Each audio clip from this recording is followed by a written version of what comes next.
Bismillahirrahmanirrahim. Assalamualaikum warahmatullahi wabarakatuh. Waalaikumsalam warahmatullahi wabarakatuh. Bismillah, alhamdulillah, wassalatu wassalamu ala rasulillah wa ala alihi wa sahbihi wa man wala. Wala hawla wala quwwata illa billah. Subhanaka la ilma lana illa ma 'allamtana innaka antal alimul hakim. Rabbi a'udzu bika min hamazati syayatin wa a'udzu bika rabbi an yahdurun. Rabbi syrah li sadri wa yassir li amri wahlul 'uqdatam min lisani yafqahu qawli. Allahumma faqihna fid dini wa 'allimna at-ta'wil. Bismillahirrahmanirrahim. Ila hadratin Nabil Mustafa sallallahu alaihi wasallam wa ala alihi wa azwajihi wa dhurriyyatihi wa auladihi wa ahli baitihi wa ila hadrati ikhwanihi minal anbiya'i wal mursalin wal awliya'i wasyuhada'i was salihin was sahabati wat tabi'in wal ulama'il 'amilin musannifin al mukhlasin wa nakhususun Syekh Ahmad Ibnu Athaillah As-Sakandari rahimahullahu taala wa nafa'na bihi wa bi 'ulumi fid dharain amin. Wa nakhususun abaina wa ummahatina wa li jami'i syuyukhina wa muallimina wa li asatidhina jami'an. Al-Fatihah. أعوذ بالله من الشيطان الرجيم. بسم الله الرحمن الرحيم. الحمد لله رب العالمين الرحمن الرحيم مالك يوم الدين إياك نعبد وإياك نستعين اهدنا الصراط المستقيم صراط الذين أنعمت عليهم غير المغضوب عليهم ولا الضالين آمين. بسم الله الرحمن الرحيم. قال المؤلف والمصنف رحمه الله تعالى ونفعنا به وبعلومه في الدارين آمين. Kita lanjutkan. Kaifa yatasawwaru an yahjubahu syai'un wa huwa alladhi azhara kulla syai'. Bagaimana mungkin dapat dibayangkan bahwa Allah dapat dihijab oleh sesuatu, padahal Allah yang menghadirkan atau yang menampakkan, yang menzahirkan atau yang menampakkan segala sesuatu. Jadi Allah yang menampakkan semua yang tampak. Bagaimana mungkin Allah bisa dihalangi? Misalnya gini. Lemari, tembok ini bisa kelihatan karena ada lampu kan, misalnya. Nah, bisa nggak lampu ini terhalang oleh benda ini? Nggak mungkin karena Allah yang menampakkan. Jadi lampu yang menampakkan, nggak mungkin lampunya terhalang oleh yang ditampakkan. Jadi sumber cahayanya kan dari lampu. Masa lampunya menjadi penghalang? Enggak mungkin, karena dia yang menjadikan semua kelihatan gitu. Kalau lampunya terhalang ya enggak kelihatan semuanya, gitu maksudnya. Jadi bagaimana mungkin Allah terhalang, padahal dia yang menampakkan, yang memperlihatkan segala sesuatu. Ya Allah, masa Allah yang terhalang?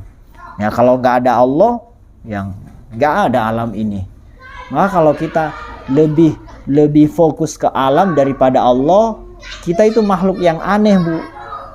Kok bisa yang diciptakan diperhatikan, tapi yang menciptakan diabaikan gitu. Paham ya? Jadi ya memang kita namanya manusia kan hanya fokus kepada mata lahiriah saja, sehingga kita selama ini ya fokusnya kepada yang dilihat mata, bukan yang berada di balik itu. Nah, yang 17, kaifa yatasawwaru an yahjubahu syai'un wa huwa alladhi dhahara bi kulli syai'in. Bagaimana mungkin Allah akan dihijab, dihalang oleh sesuatu, padahal Allah yang tampak lahir pada segala sesuatu. Dhahara bi kulli syai'. Allah yang tampak bersama segala sesuatu. Jadi semua yang tampil ini, Bu, ada Allah di sana gitu. Ada bersama benda itu, ada kekuasaan Allah, ada campur tangan Allah. Kalau yang tadi kan alam ini ada, makhluk kita ini ada, suami ada, anak Allah. Allah yang menciptakan. Masa Allahnya terlupakan sih? Oh ya, yang bikin gitu. Misalnya ada kue, ada makanan gitu. Kita fokus berebut sama kuenya, yang bikin kue malah diabaikan. Oh itu kan kurang ajar sekali. Masa yang bikin nggak dianggap gitu.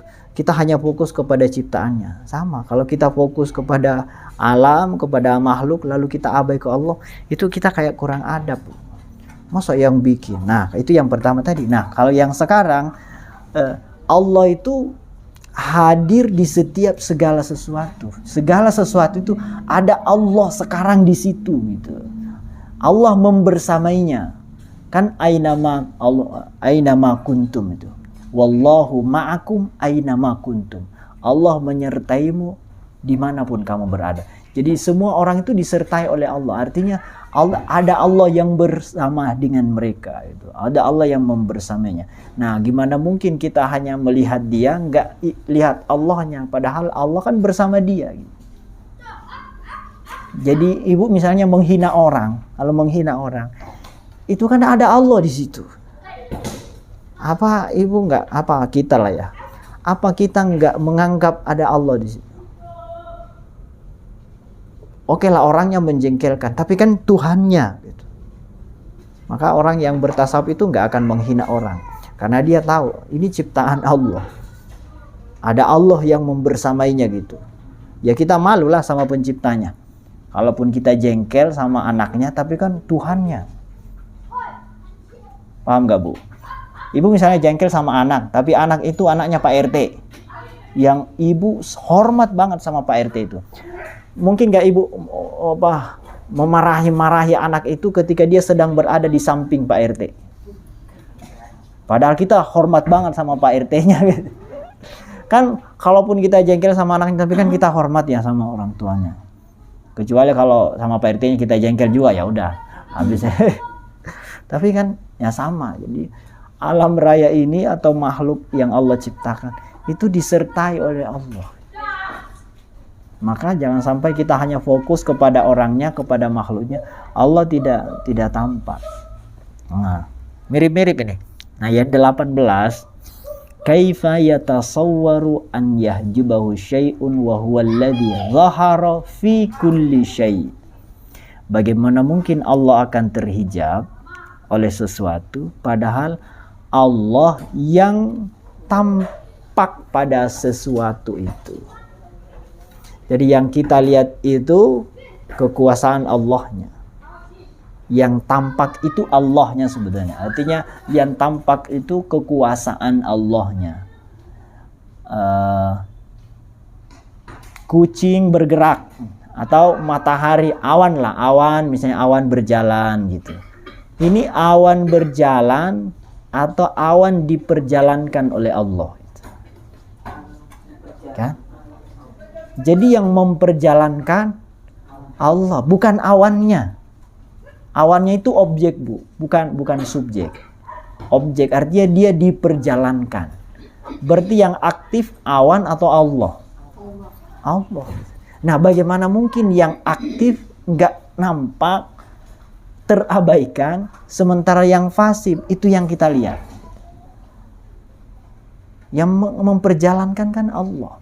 Tapi kenapa yang kita fokus, yang kita ingat saat melihat awan, awannya aja. Kan kita nggak mengingat Allahnya kan.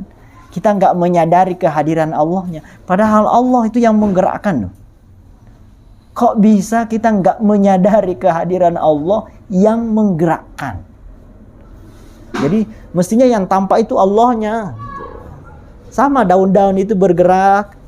Kan Allah yang menggerakkan lewat angin kan. Hujan turun. Itu yang menurunkan awan apa Allah? Jadi kita jangan melihat yang kelihatan. Kalau menurut mata, yang menurunkan awan. Tapi menurut kolbu, Allah. Mata melihat kenyataan, kolbu melihat hakikat. Kan gitu Bu. Paham ya? Jadi hakikat itu keadaan yang sebenarnya. Sementara kenyataan yang kelihatan oleh mata. Ibu, misalnya pulpen dimasukkan ke gelas. Kelihatan bengkok kan? Ya. Kalau ada air dimasukkan ke air. Nah, melihat menurut mata bengkok, tapi menurut ilmu atau qalbu lurus. Yang mana yang benar? Lurus kan? Sama, kelihatannya air turun dari awan. Menurut qalbu, ilmu hakikat yang menurunkan Allah, yang benar yang mana? Jadi nggak selalu, mata itu nggak selalu benar. Mata itu suka tertipu juga. Dan itu ilmu hakikat itu kayak gitu. Jadi ilmu yang sebenarnya, tapi nggak terlihat oleh mata. Kadang-kadang akal juga tertipu. Kadang-kadang akal tertipu. Apalagi nafsu, wah lebih sering tertipu. Nafsu yang tertipu itu contoh sederhananya kalau kita minum obat. Menurut nafsu obat itu pahit. Ya, itu nafsu bilang pahit. Tapi akal kolbu, oh ya pahit memang. Tapi kan manfaat. Maka anak kecil susah minum obat karena hawa nafsunya lebih menonjol. Tapi kalau orang dewasa kan udah dewasa. Gitu. Jadi kita jangan tertipu dengan kenyataan. Itu ya, Masya Allah. Ini kenapa baru sekarang kita baca ilmu ini ya? Kita selama ini kemana aja gitu. Jadi kita sering gitu, anak-anak jalan gini, kita kan nggak lihat Allahnya, ini padahal Allah yang mau berjalan. Maka kata beliau, bagaimana mungkin bisa terhijab Allah itu padahal dia yang terlihat, maksudnya dia yang aktif dalam segala sesuatu. Nah, nomor 19, kaifa yatasawwaru an yahjubahu syai'un wa huwa alladhi dhahara li kulli syai'in. Bagaimana mungkin ditutupi atau dihijab Allah itu oleh sesuatu padahal dia yang tampak pada tiap segala sesuatu. Alladzi dhahara li kulli syai'. Hampir sama tadi ya. Jadi Allah yang tampak, yang aktif ya, sama dengan yang tadi ya. Allah yang memperjelaskan. Allah, kita kan bisa melihat karena Allah menakdirkan kita mampu melihat gitu. Dia juga terlihat karena Allah menakdirkan benda itu terlihat. Jadi sesungguhnya yang membuat kita melihat sesuatu itu Allah. Tapi anehnya kita malah nggak memikirkan Allah, nggak menyadari kehadiran Allah. Padahal Allah semua. Allah yang membuat kita mampu melihat, Allah yang membuat sesuatu itu terlihat, Allah yang menggerakkan sesuatu itu, Allah yang menampakkan sesuatu. Allah semua gitu. Sesuatu itu ya kayak robot aja, dia sebagai objek. Allah yang aktif. Gimana supaya bisa terlihat? Dia yang mengatur pandangan mata kita, mengatur segala sesuatu. Tapi Allah malah nggak terlihat. Kita ya selama ini, namanya orang lalai kita selama ini tuh. Kita adalah orang yang lalai. Kaifa yatasawwaru an yahjubahu syai'un wa huwa adh-dhahiru qabla wujudi kulli syai'.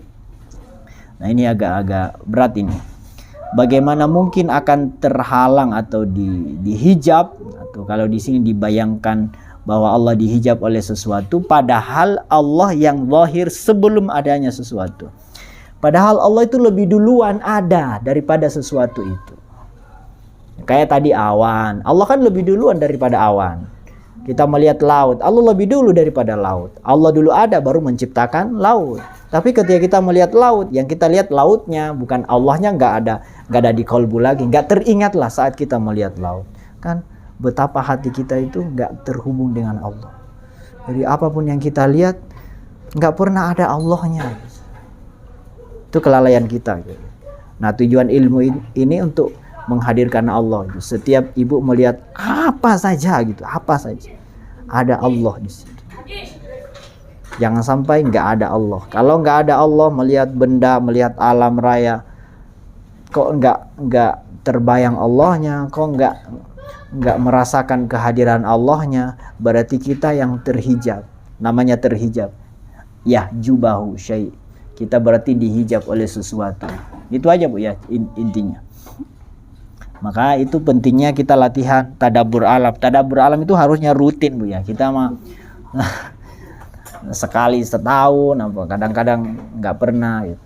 Harusnya rutin itu. Tadabbur alam itu mesti objeknya ganti-ganti. Misalnya kita pernah tadabbur alam ke gunung, sesekali ke laut, atau ke sungai gitu, ketemu air yang mengalir yang bunyi-bunyi gitu. Itu membantu sekali supaya kita menyadarkan kita, karena kalau alam yang sudah terbiasa kita lihat itu sulit menghadirkan Allah, karena udah setiap hari kita lihat gitu. Coba ibu lihat suaminya, ingat Allah nggak?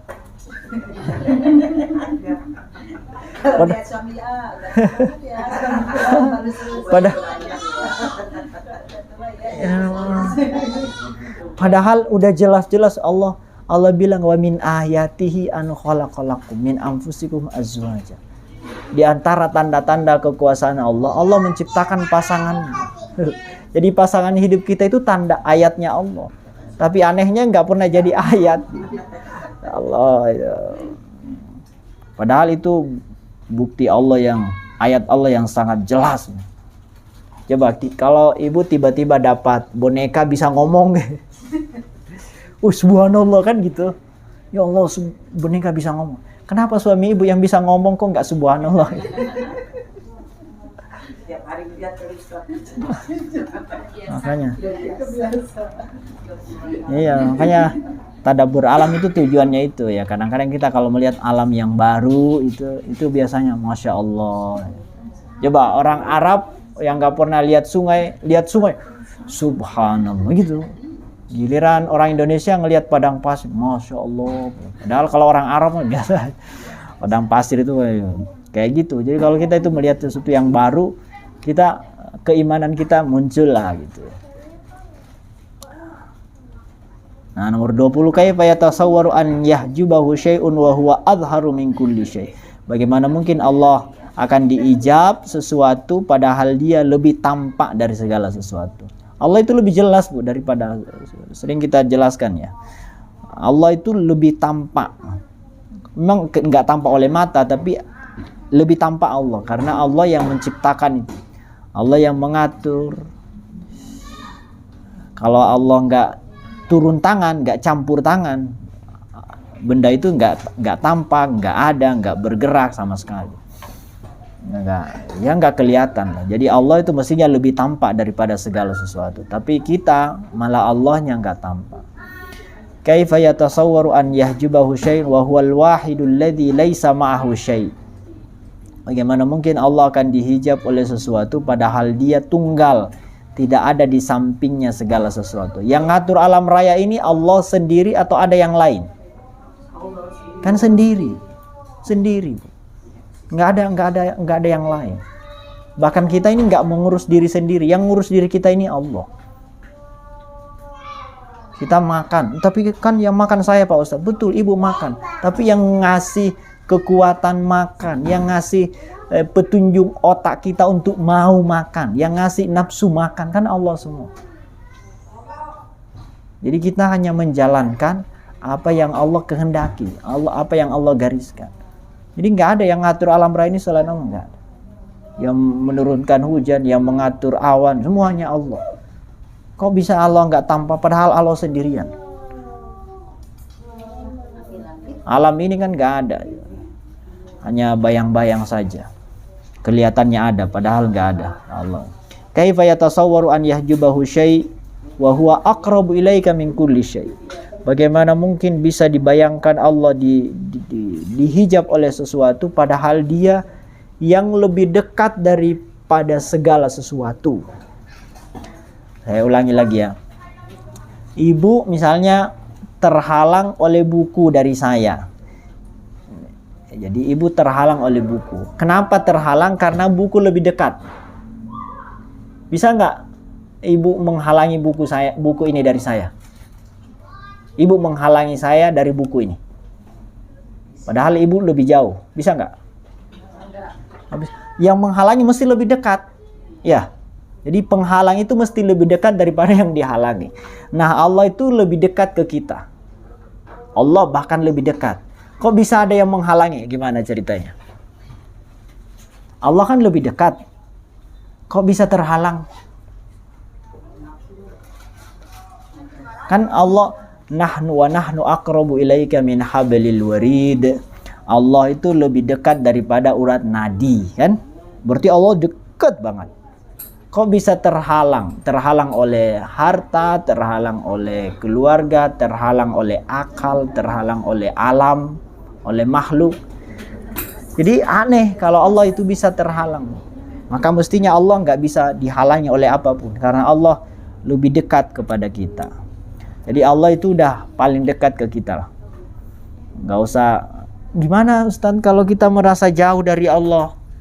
Gimana itu? Katanya Allah dekat. Tapi kalau kita merasa jauh, ya kita aja merasa jauh, padahal hakikatnya Allah dekat. Allah itu nggak pernah jauh. Nama Allah itu Qarib. Itu nama Allah, Al-Qarib. Berarti Allah itu maha dekat. Nggak ada Allah maha jauh, nggak ada. Allah maha dekat. Berarti dekat kepada segala sesuatu, termasuk kepada hamba-hambanya. Jadi nggak ada orang jauh itu, nggak ada. Orang yang jauh dari Allah nggak ada. Yang ada merasa jauh. Padahal hakikatnya dia nggak jauh. Merasa aja. Karena banyak penghalangnya buat dia. Banyak yang dia lebih anggap lebih penting, lebih harus dipikirkan daripada Allah. Nah itu jadi penghalang. Jadi kalau ada yang ibu merasa lebih penting dari Allah, nah itu penghalang. Yang suami lebih penting dari Allah, nah itu suami jadi penghalang. Kadang-kadang diambil sama Allah tuh kalau udah jadi penghalang. Hati-hati. Jangan menjadikan sesuatu penghalang dari Allah. Nanti Allah ambil, karena Allah itu maha pencemburu. Gitu. Sayang banget sama piringnya, ya cepat pecah itu biasanya. Sayang sama baju itu. Hilang. Ya biasa aja lah, barang-barang kita itu ya biasa aja. Ya, barang-barang kita itu pelayan kita, Bu. Pelayan ya artinya kita jadikan dia alat gitu. Jangan dia memperalat kita. Memperalat itu artinya kita yang merasa butuh. Jadi kalau nggak ada baju itu, ibu jadi nggak pede kalau nggak pakai baju itu. Itu kan sudah diperalat oleh benda mati. Jadi kalau pakai tas merek apa gitu, pede. Tapi kalau nggak bawa tas itu kayak malu. Nah, itu berarti udah diperalat tuh sama tas. Jangan ya, benda itu ya itu khalaqalakum ma fil ardi. Allah menciptakan alam raya ini, apapun benda itu sebagai pelayan. Tunduk, Bu. Mereka yang tunduk ke kita, bukan kita yang tunduk.